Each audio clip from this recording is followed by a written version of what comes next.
Boa noite com Jesus.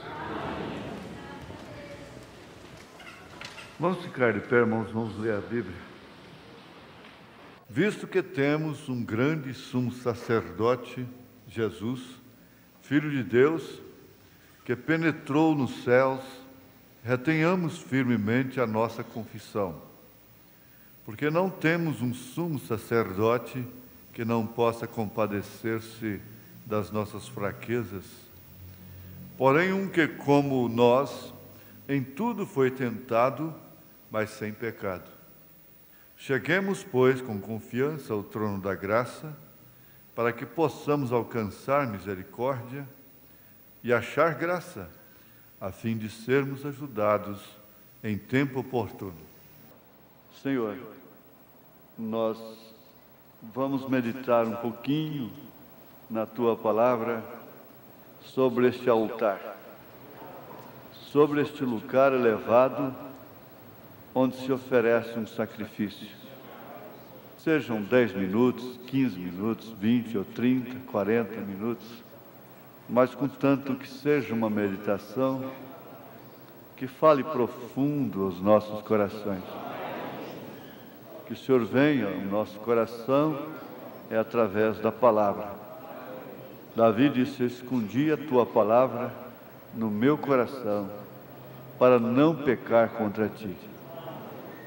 Te pedimos que isto possa ser o suficiente para cada pessoa que entrou aqui.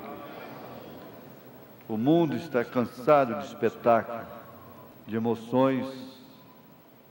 Depois, quando caem na realidade, constatam que não é aquilo. Então nós preferimos partir do concreto, do básico, do real, até mesmo para a emoção, mas não da emoção para o real, ou fazendo da emoção a base, o fundamento.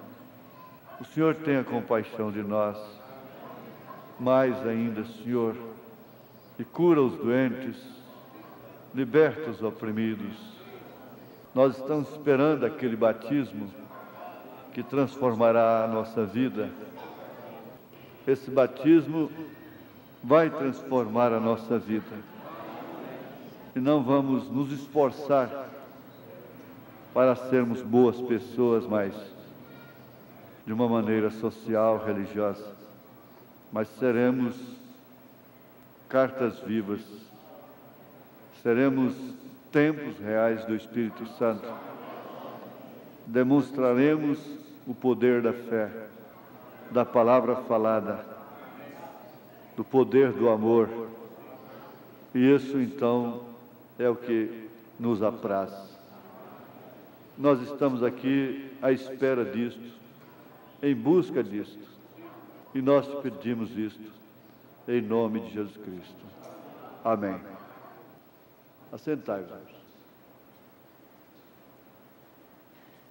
Todas as vezes que aquelas pessoas, homens, distintos no Velho Testamento, alcançavam uma vitória ou recebiam uma visita especial de Deus, sempre a visita de Deus operou, decidiu, determinou, resolveu uma situação.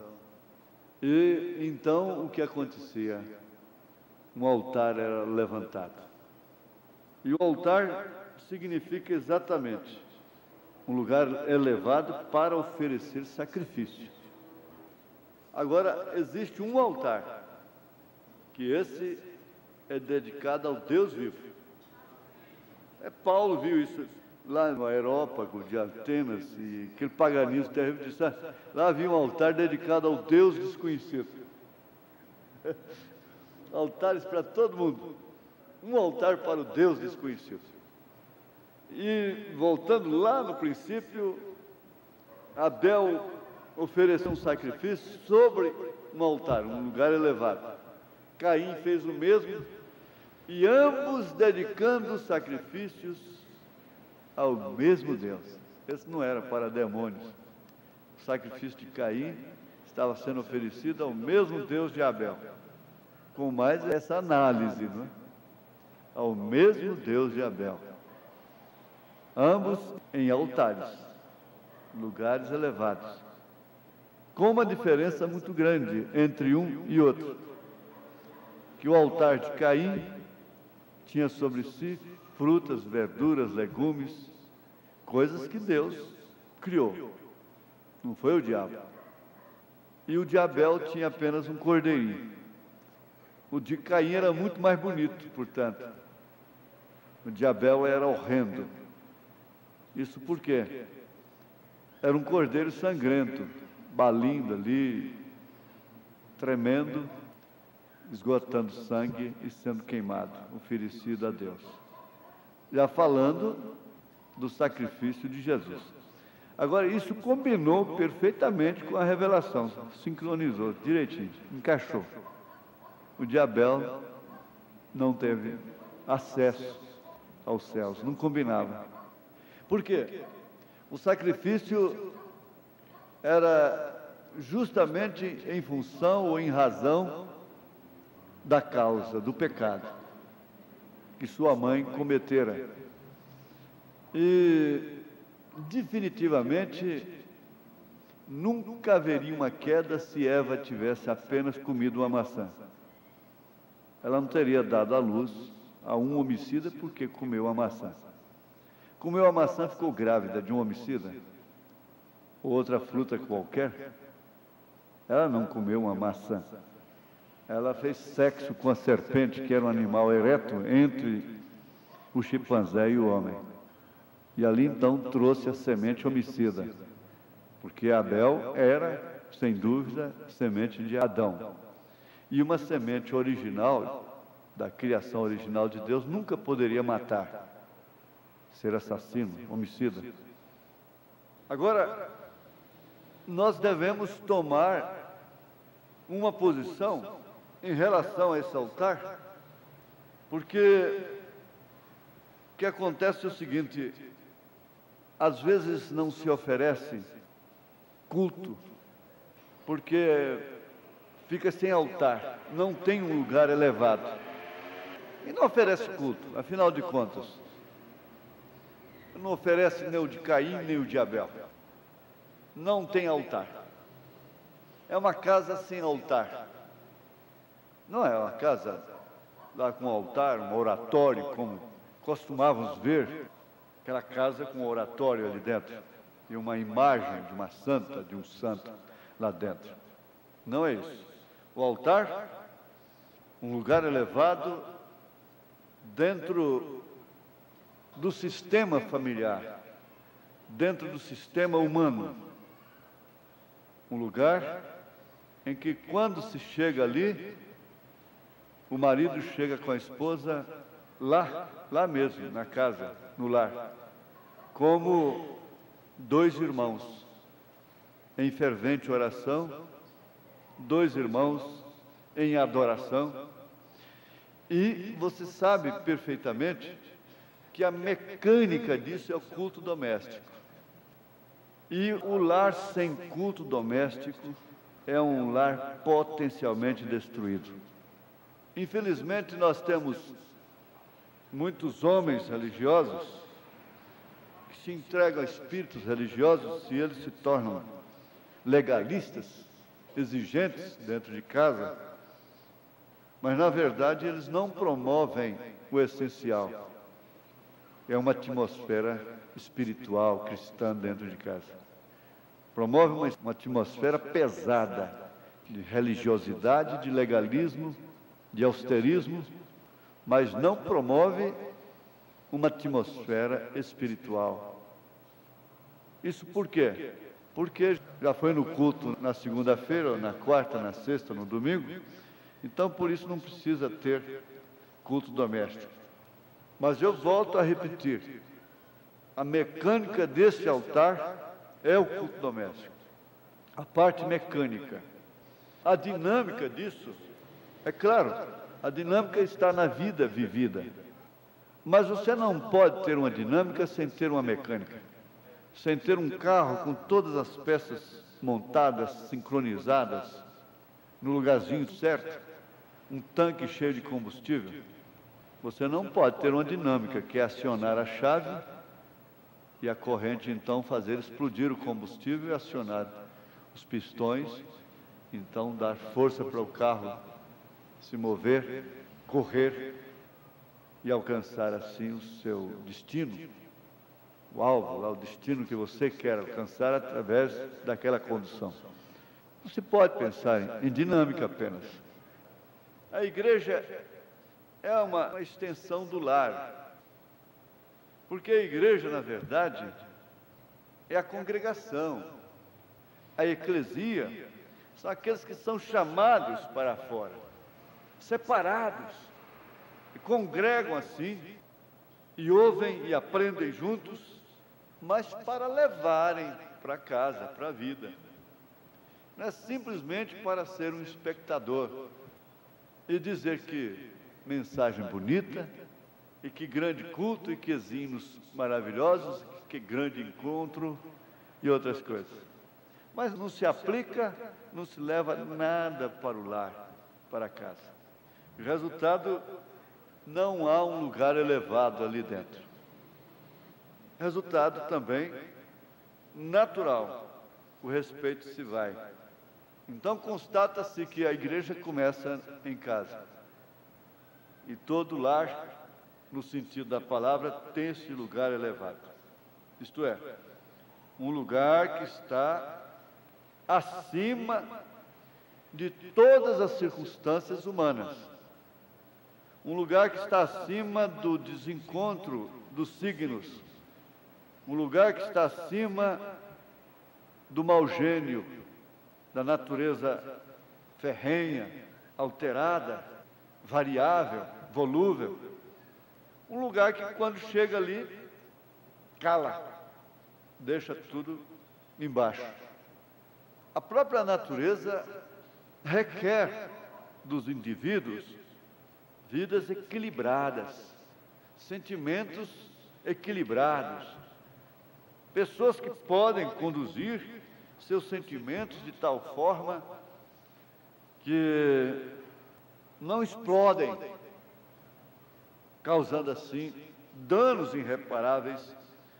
E com isso vemos que a igreja, como um reflexo, um resultado do lar, ela perde o seu poder como igreja, ela perde a autoridade como igreja, perde suas virtudes, e ela então se envolve, como as famílias estão envolvidas, em questões sociais. A igreja mundana, natural, está envolvida somente com questões sociais. Ela não tem como envolver-se com o espiritual. Ela não vive pelo espiritual. Ela vive em função do terreno. Ela moraliza até as pessoas.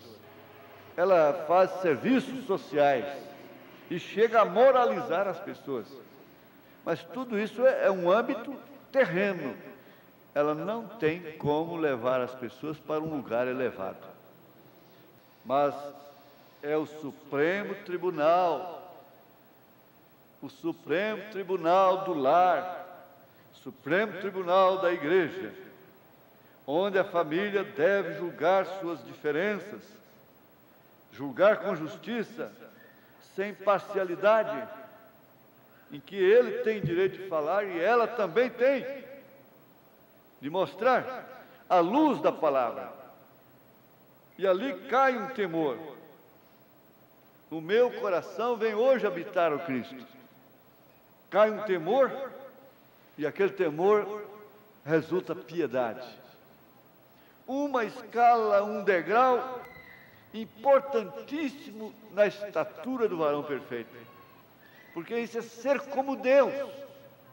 Pode-se ter uma corrente completa de elos fortes, fé, virtude, conhecimento, temperança, paciência, amor fraternal. Mas se esse elo, um deles, mas especialmente da piedade, for de arame, A corrente não é mais forte do que o seu elo mais fraco.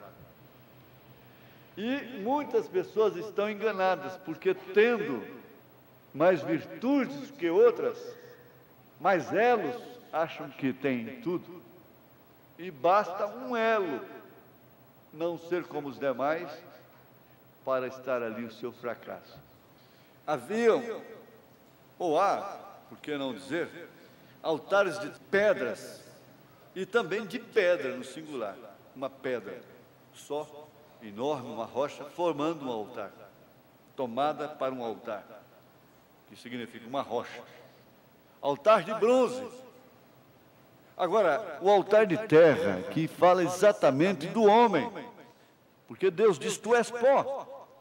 Em outras palavras, ele diz: tu és terra, e em terra has de tornar. E Paulo disse: não sabeis, vós que sois templos do Espírito Santo, e não há templo sem altar. As pedras formam um corpo na linguagem de São Pedro. Vós sois pedras vivas. A rocha que é esse altar é Jesus. Você sabe que é essa rocha. Ele está intercedendo, mas ali havia também o altar de bronze que fala do juízo. Porque se não encaramos o altar para cada fim específico na nossa vida, voluntariamente, se não somos os nossos próprios corregedores e que corrigimos as nossas vidas, em cada altar específico, levando a coisa até mesmo ao altar de bronze, enfrentando o juízo, como Paulo disse, para não ser julgados com o mundo, examine-se, pois, o homem a si mesmo. Quer dizer, leve a sua questão ao altar de bronze do juízo aqui, porque depois ele irá para um altar de bronze lá. Leve-o para o altar da rocha, que é Cristo intercedendo. Leve-o para esse altar de pedras vivas, que é a igreja, em comunhão. E se Deus está no coração, você não suporta ficar em casa sabendo que a igreja está reunida, podendo vir e não vem. Você não deixa você ser enredado de tal forma que depois não pode mais vir alimentar sua alma. Essa coletividade forma o altar. Mas nós vamos falar um pouquinho aqui, na mensagem em sua presença, a partir do parágrafo 67, o profeta usando Jacó. Eu achei isso muito interessante. Jacó havia lutado a noite toda em confessar seus pecados para Deus. Você se lembra do lugar em que ele estava? Isto era chamado Peniel. A palavra Peniel no hebraico significa a face do Deus Todo-Poderoso.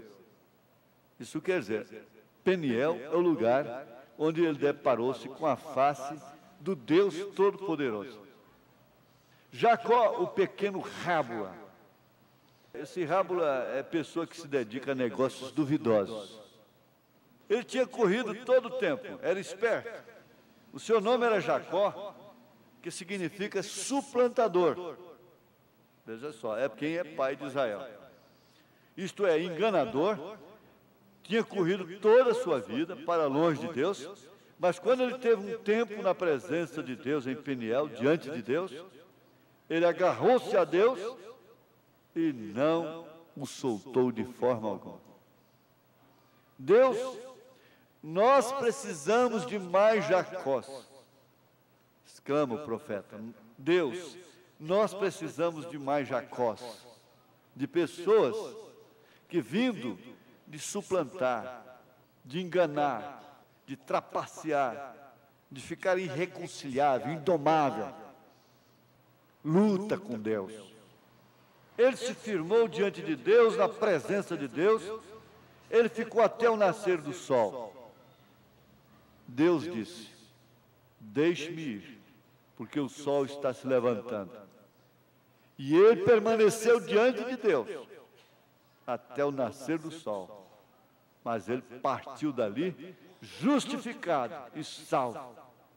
Era a sua última oportunidade. Ele fez ali um altar. Oh, que grande coisa isto foi! Desde que soube que ele havia lutado até o fim, que ele tinha visto sinais de Deus, ele tinha tido sonhos acerca de Deus, mas até este foi um tempo em que ele esteve diante de Deus, na presença de Deus. Pensem nisto, amigos. Agora, enquanto nos apressamos, na presença de Deus, um homem é mudado. Na presença de Deus, uma mulher é mudada, transformada. Ele não luta mais com objetivos escusos, negócios duvidosos. Jacó foi mudado. Agora, ele podia andar com Deus? Sim. Ele era um homem diferente do que ele era quando subiu ali. Ele esteve num lugar elevado. Ele saiu do nível natural, da baixaria até, da acomodação das coisas, do período de ajeitar as coisas. Contanto que eu saia dessa situação, está tudo bem. Amanhã eu caio noutra, Deus me abençoe, eu saio dela também. A batalha estava agora terminada. Sim, senhor. E ele começou a edificar um altar. Ele não havia estado acostumado a edificar altares, vocês sabem. O negócio dele era tudo na sabedoria, na esperteza. Ele não tinha que ir ao altar para dar seu próximo passo. Ele só tinha que arrumar um jeitinho, porque ele era sabido, inteligente. E tinha saída para tudo. Vocês sabem. Porém, eu lhes digo, quando você vem à presença de Deus, você deseja edificar um altar em algum lugar. Você deseja encontrar algum lugar onde você possa orar. Um lugar mais elevado, que sai dos níveis naturais. Ele edificou um altar, ele foi purificado e Deus havia vencido. E Jacó foi mudado de Jacó, suplantador. Ele foi mudado para Israel, que quer dizer um príncipe, tendo o poder de Deus, príncipe com Deus. Deus sempre mudou o nome da pessoa, quando ele passava por uma experiência. Abrão não seria mais Abrão, mas sim Abraão. Sarai não seria mais Sarai, seria Sara. E Saulo não seria mais Saulo, seria Paulo. Isso falando da sua mudança de vida. Isso é o que aconteceu a Jacó. O suplantador, o enganador, o injusto, o pecador, o enganador, enganou o seu irmão, roubou o direito de primogenitura, como isto foi, de seu irmão, tomou uma maneira pouco suja para fazer isto, tão enganador, esperto. Ele enganou seu sogro, colocou varas de álamo e produzia bezerros sapilcados, quando as vacas, ao estarem prenhas, vinham ali, olhavam isto e as ovelhas veriam aquela vara salpicada e produzia gado salpicado, que lhes dava sinais de nascença. Eu coloquei a margem aqui. E quando fazia isto, era tido por abençoado. Está prosperando, e sai de uma situação, e sai de outra, e está prosperando. Que bênção! Que sabedoria que Deus deu para Jacó. Como ele é abençoado. Enganador, enganando o seu próprio sogro, enganou sua mãe, enganou seu pai, enganou seu irmão. Mas quando ele uma vez entrou na presença de Deus, ora, ele era um rábula, ele tinha negócios duvidosos, ele estava correndo em todo lugar que ele ia, sempre fugindo de Deus. Ele estava fugindo de seu irmão, ele estava sempre se escondendo. Mas quando ele entrou na presença de Deus, ele reconheceu que ele era um pecador. O que fez ele? Ele viu a sua oportunidade. Ele tinha encontrado algo de que ele nem mesmo havia pensado antes. E ele permaneceu lá até que todos os pecados se tinham ido. Oh, puxa, Deus o trouxe à sua própria presença. Deus maneja um meio para trazer o homem à sua presença, então eles fazem a sua decisão.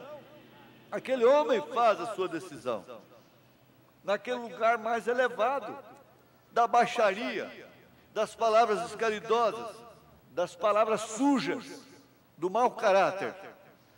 Alguns deles correm dele, alguns correm para ele, alguns correm deste lugar, mas outros correm para ele.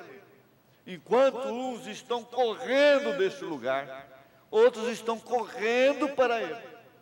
Enquanto vizinhos não vêm aqui, não estão aqui, pessoas têm saído lá de bairros longínquos para estarem aqui. Se eles são predestinados para a vida, eles creem nisto, eles agarram-se a isto. Se eles não são, eles procuram fugir e dizer: nada há nisto. Eu vou arranjar um altar ali. Tem muitas flores ali, tem muitos legumes, tem muitas coisas bonitas ali. É igreja também. E nós podemos fazer as coisas de qualquer maneira assim. Vê? E esse é o sujeito que está perdido. Esse sim está perdido. O sujeito que confessa o seu pecado terá perdão. Aquele que reconhece o seu pecado diante de Deus. Se você esconde o seu pecado, você não prosperará. Não. Deus quer ver isso. Agora, eu estava meditando em relação a determinados acontecimentos que ninguém poderia entender, nem eu próprio entendo. E a irmã Meda chegou a dizer isso para o irmão Brand, e disse: não, eu também não entendo. Mas o certo é que ele é um excelente atirador, um excelente caçador. E estava convencido disso. Mas um detalhe na vida pode falar de muita coisa. Um detalhe parece que não tem nada a ver, não tem importância, mas tem. Os detalhes têm muita importância. E um detalhe muito importante que deve calhar, que encaixa com a minha vida, vamos dizer, é quando ele se perdeu na neve, com a irmã Meda e o seu filho Billy Paul, lá, numa barraca, indefesos, e morreriam por certo. E uma das confissões que ele fez para Deus, pelo Espírito Santo, quando ele estava ali que não enxergava nem um palmo diante de seus olhos, até que ele encontrou com aquele fio que ligava lá o seu destino. Ele disse: Deus, eu não sou caçador. Eu sei que eu não sou, eu reconheço que eu não sou um grande caçador. Porque um caçador sabe onde pisa, em quaisquer circunstâncias. Ele tem que ser um guia. E com toda a perícia, com toda a vivência. Mas as pessoas vão se inchando, porque são bons motoristas, porque são bons pedreiros, são bons eletricistas, são isto, são aquilo. Então eles vão se inchando. De repente, amanhã, eles se encontram dentro de um problema, dentro da própria profissão, para dizerem: Senhor, eu preciso aprender mais. Tem alguém que sabe mais do que eu. Se inclinar, dobrar. Assim que Jacó, quando ele... Vocês sabem, no dia seguinte ele se encontrou com Esaú, seu irmão, que estava pronto para fulminá-lo, para matá-lo. Então ele não precisou de nenhuma ajuda dele, então. Ele não precisou de nenhuma esperteza mais, de nenhuma jacosada. Ele não precisou de seus exércitos. Ele estava ocupado em edificar altares. Ele já não estava mais com medo de Esaú. Acabou o medo. Aí é onde a pessoa chega a perder o medo da morte, perder o medo de enfrentar, de encarar a escuridão, a travessia. Agora aqui na mensagem final, para terminar, parágrafo 75, nós encontramos uma coisa que define também um detalhe muito importante, ou seja, importantíssimo no levantamento do altar. Nós podemos ver os avisos, sinais do tempo, do fim, que nos ademoestam. O tempo está à mão. Tome isto solenemente, solenemente, como se você estivesse diante de um lugar elevado. Você vê como até as coisas baixas de casa, nesta hora, parece que elas ficaram todas para lá. E você se encontra dentro de um sacerdócio. Você se encontra num lugar mais elevado. Não é só o ministro. Toda a igreja, todos aqueles que estão compenetrados, que estão na oferenda mesmo do sacrifício, são sacerdotes. Vós sois sacerdotes. Santo. E toma isso de uma maneira solene. É claro que você sai daqui como humano. E você tem que encontrar uma atmosfera pesada lá na sua casa de volta. E muitos desejariam até ficar por mais tempo. Devemos amar-nos uns aos outros. Tome isso solenemente, diante desse lugar elevado. Devemos amar-nos uns aos outros. Ó irmãos, devemos estar tão unidos em amor. Nunca fale você mal de outro. Eu não sou caçador, Deus. Agora aqui parece que ficou mais profundo. Simplesmente reconhecer, eu não sou caçador. Simplesmente lembrar de uma promessa que não mataria animal algum por encomenda mais. Deus disse, você lembrou de sua promessa? Então também lembrei da minha. Detalhes que parecem não ser nada. Ah, Deus não está incomodando com isso, assim. Nunca fale você mal de outro. Se alguém comete um erro, então você imediatamente ore por ele. Estamos unidos neste evangelho juntamente com Deus. Nós somos irmãos e irmãs. Viva você piedosamente. Se não tem isso, seu altar está quebrado. Não tenha dúvida, não. Está faltando uma pedra, está faltando qualquer coisa, depende do que é feito ele. Está faltando a piedade. O elo é de barbante. O resto da corrente está grossa. Forte demais. Se põe a falar de todo mundo. Mas esquece que tem um elo de barbante ali. Vivam as irmãs como filhas de Deus. E vocês, irmãos, vivam como filhos de Deus. Vivam vidas amorosas, benignas, humildes. Não permita você que a malícia entre em sua mente. Se chega a bater na porta de sua mente, despeça-a expondo o sinal e você continue diretamente para diante. Diga, eu estou sob o sangue. Está sob o sangue, quer dizer, eu estou no altar. Sabe você o que disse Josué antes de entrar na terra prometida?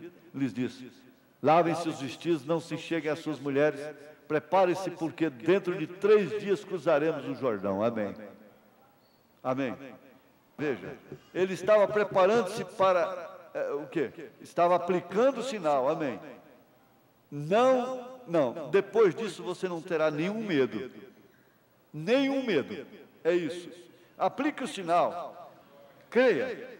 Deixe que seus filhos, sua família e seus seres queridos vejam isto em você. Correto. Certamente tomará seu efeito. Esse é o lugar mais alto. Sublime. Amém. O Senhor Jesus Cristo, o Deus Todo-Poderoso, que tem tido misericórdia de nós, continue nos guardando para aquela grande hora, aquele grande momento. Enquanto isso, mesmo que estejamos emagrecendo, perdendo as forças como Abraão e Sara estavam, mas crendo todo o tempo, tendo ousadia para entrar no santuário, na sua presença, crendo nesse tempo da graça, porque aonde abundou o pecado, superabundou a graça.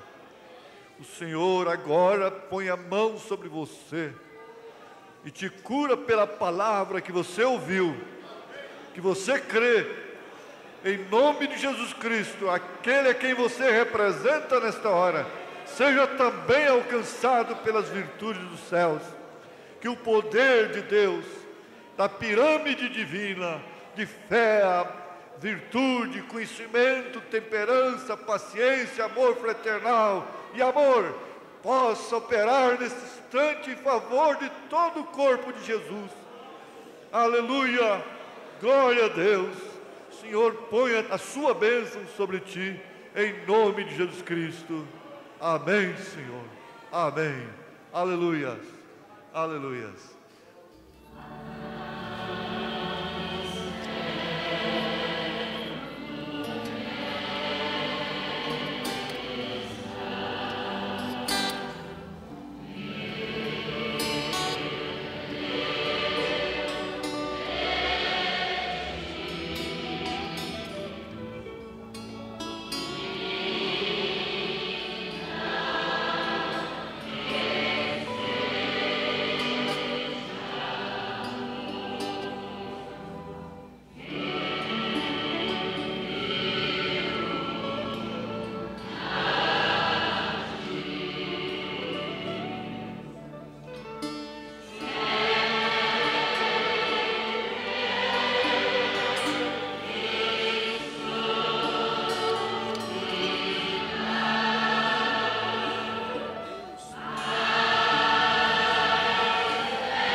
Aleluia.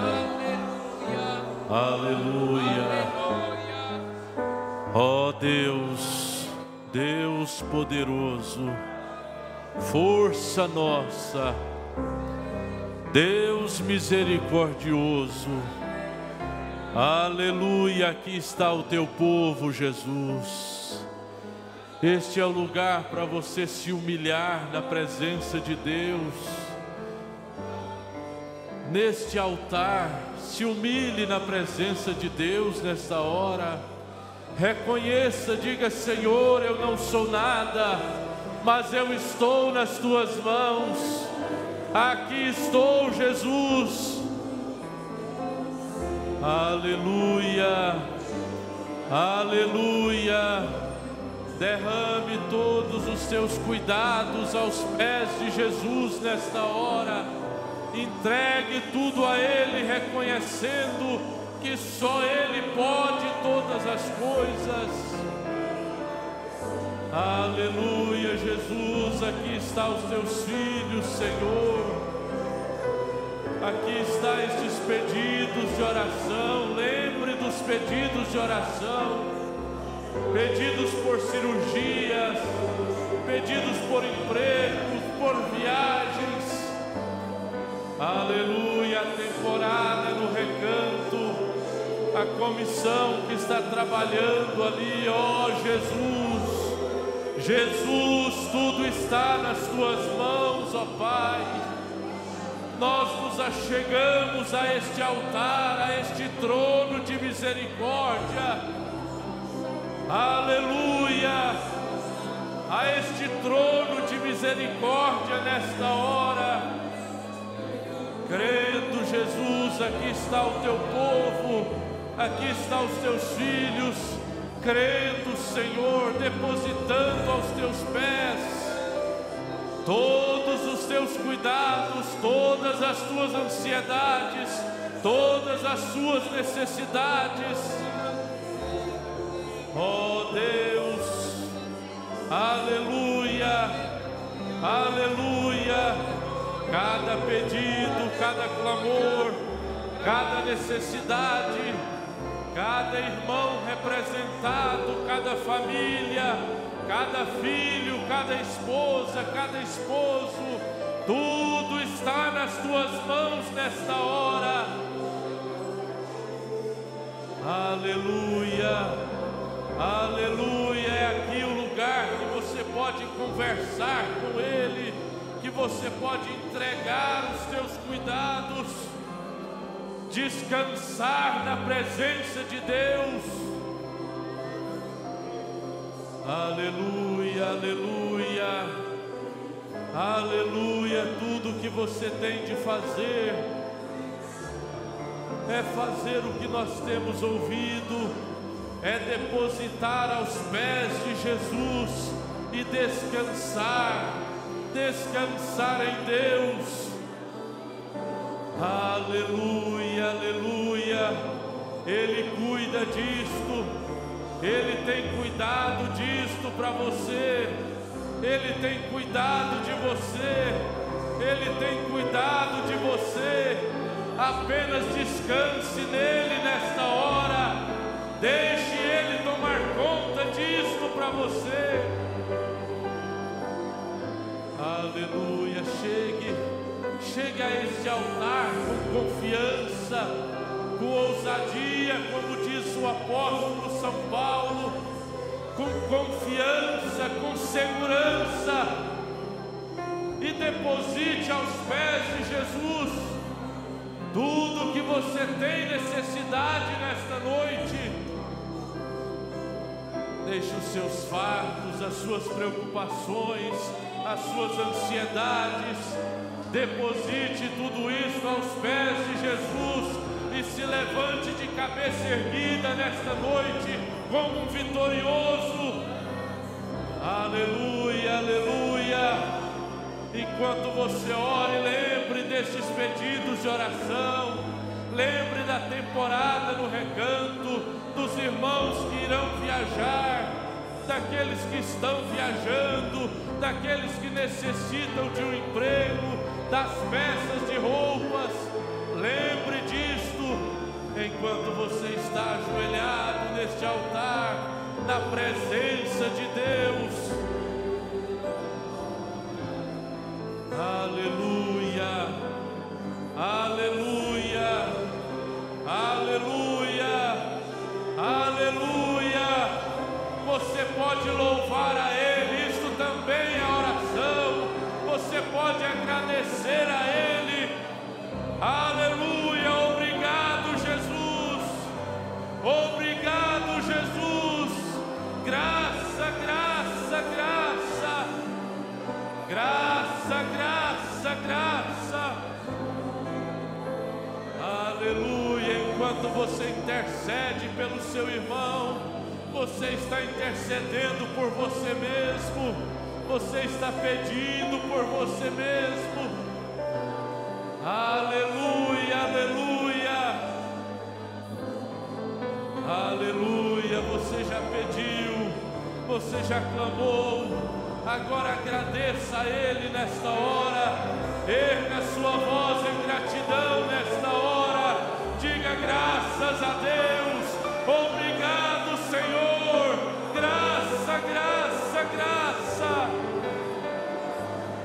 aleluia, aleluia, aleluia, graça, graça, graça, esta sublime graça do Senhor Jesus. Obrigado Jesus, obrigado Jesus. Tenha um momento agora pelo recanto, agradecendo já pelas bênçãos do recanto. Aleluia, graça, graça, graça. Aleluia, se coloque de pé agora e cante, cante em espírito de oração, cante agradecendo, cante louvando ao Senhor.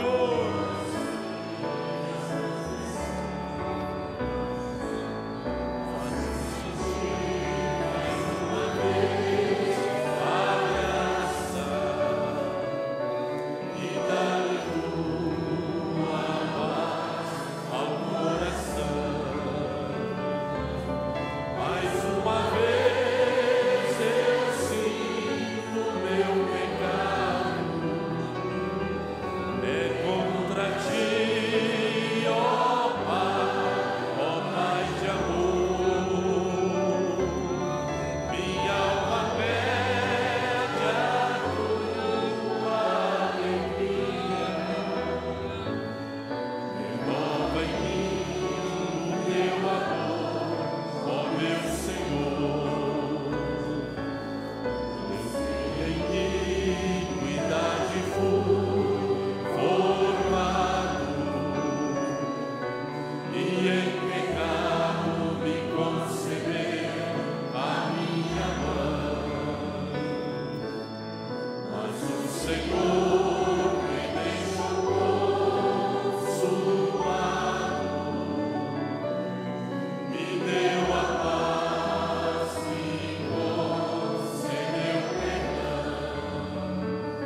cada nome, tudo está nas tuas mãos. Nós te agradecemos, porque o Senhor é a força da nossa vida. O Senhor nos livre do mal nesta noite e nos guarde para a hora da sua aparição. No nome de Jesus Cristo, nós te agradecemos. Amém, Senhor. Amém. Graças a Deus. Assentai-vos.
Aleluia, graças a Deus. Vamos continuar em oração pela temporada que já começou. A comissão já está ali, alguns irmãos ainda vão viajar esta semana. E na sexta-feira próxima, já começa aí, no sábado próximo, já começa a primeira semana da temporada. Vamos levantar nossas mãos em favor da viagem de todos os irmãos, da temporada. Aleluia, graças a Deus. Meus irmãos, se o Senhor permitir, quarta-feira próxima estaremos aqui com mais um culto de pregação da palavra e oração pelos necessitados. Cumprimente o seu irmão no nome de Jesus Cristo e Deus vos abençoe.